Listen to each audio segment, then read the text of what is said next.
السلام عليكم. ان شاء الله تكونوا كامل بخير بصحه جيده. اليوم ان شاء الله جبت لكم قراطه عائلي ولا قراطه بدون فرن للناس اللي ما عندهمش فرن. طبق من اروع الوصفات اللي راح تجربوهم بواحد التتبيله رائعه، راح تعطيكم واحد البنه للطبق تاعكم هايله. لذلك حبيباتي تابعوا الفيديو من اول للاخير وطريقه تحضير هذا الطبق. نقولوا بسم الله الرحمن الرحيم. دائما السر باه تجيكم البنة تاعكم شابة تقولوا بسم الله الرحمن الرحيم. عندي هنايا الطاجين هذا تاع الجبل. انا نقول له غير تاع الجبل. عندنا كذلك نخلوه يحمى قبل يحمى لنا غايه، بعدها نزيدو 2 ملاعق كبار تاع الزيت وخليتها ديك الزيت تحمالي غايه. زدت معاها 2 بصلات، هذا البصل تاع هذاك الطويل كما تقدروا ديروا نص حبه، هذاك مدور خليته يتقلى لي غايه كما راكم تشوفوا، ما نخلوش حتى يتكرمل لنا. بعدها نزيدوا ربع برك تاع الصدر تاع الدجاج، ما نديروش كميه كبيره، واللي ما عندهمش الدجاج يقدروا يستغناو عليه حبيباتي. بو عميراتي ماشي شرط كامل في الاطباق تاعنا نستعملوا الدجاج ولا اللحوم، باسكو الاسعار تاعها راهي في ارتفاع رهيب، وذروك حلويات العيد السمه مع التالي راكم تعرفوا الفريجيدار كامل يخوى يولي داير اضراب.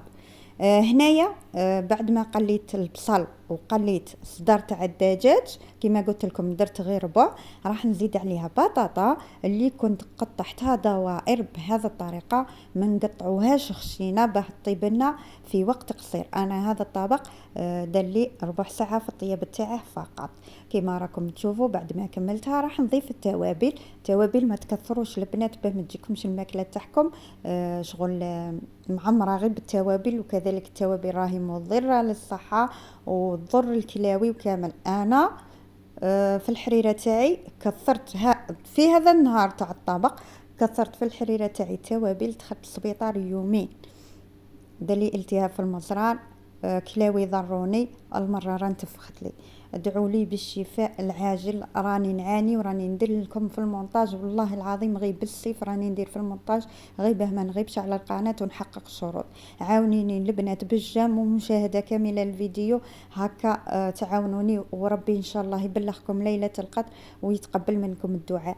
كما شفتوا التوابل اللي استعملتها عندي فلفل اكحل ولا اسود، عندي وحده تاع جامبو تقدروا تستغنوا عليها، عندي وديروا الملح، عندي سكنجبير كذلك وشويه فتاته برك تاع تتبيله تاع اللحوم.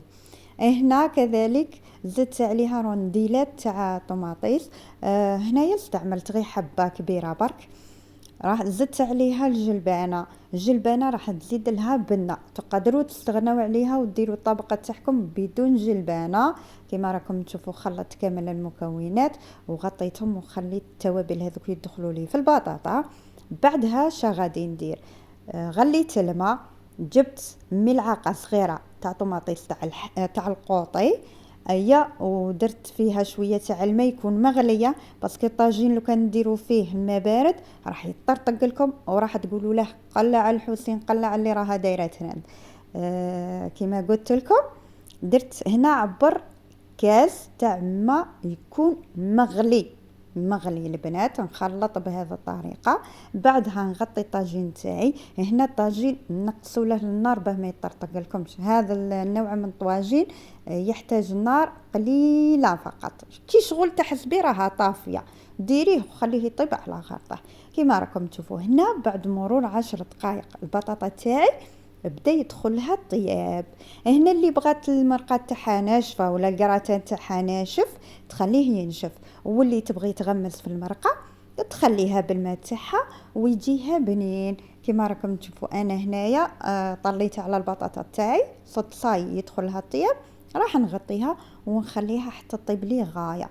انا البطاطا نبغيها طايبه طايبه طايبه، كي ندير لها هك بصبعي تتفتت تولي لا بيوري كما راكم تشوفوا. راح نغطيها وراح نتلاقاو في صحن التقديم.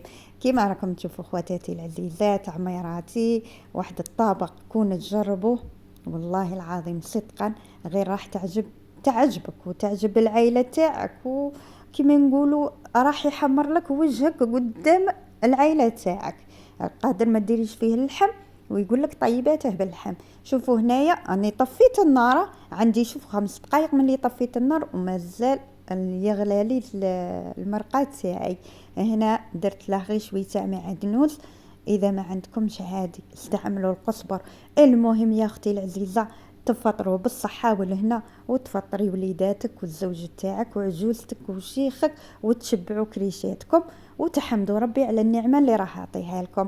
شنقول لكم؟ ما تنسونيش بالجيم الفيديو، وصحة فطوركم، صحة سحوركم، صحة رمضانكم، وربي يتقبل منكم إن شاء الله ويبلغكم ليلة القدر.